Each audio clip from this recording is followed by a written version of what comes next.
आज 9 मुहर्रम के हवाले से स्पेशल मोहल्ले के लिए अभी न्याज बनाई गई है चिकन बिरयानी, और कल भी इसी तरह लंगर होगा, लेकिन खोल के नहीं दिखाऊंगी ज़्यादा ज़्यादा तकसीम हो गया है। ये माशाल्लाह अभी भी काफ़ी सारा सब मौजूद है और बाकी ज़्यादातर इस तरह प्लेटें बनाई गई हैं और पानी कप केक, और इस तरह से मतलब बिरयानी अम्मी जो है बना के मोहल्ले में भेज रही हैं इस तरह से। पर पूरा से नहीं दिखाऊंगी भी लोग करता दिखावा करते हैं, ये करते हैं वो करते हैं, खाने की चीज़ें होती हैं।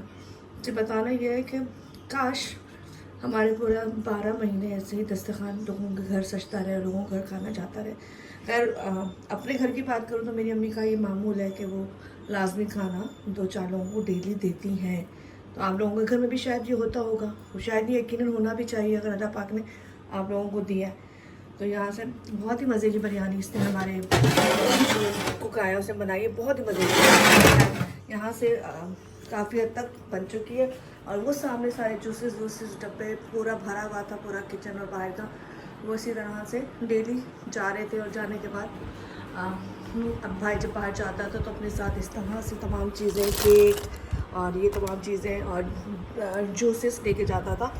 बताने का रीज़न ये है कि मैं सोच रही थी कि जो सबील है ये इन दिनों में लगाई जाती है 10 मुहर्रम तक और सोम तक, तो काश ये सबीलें पूरे 12 महीने लगी रहती। तो और जो लोग बाहर पानी के लिए तरस रहे हैं, प्यास के लिए तरस रहे हैं, गरीब लोग हैं, तो उन लोगों को मुझसे पूरे 12 महीने होता। आई विश 12 महीने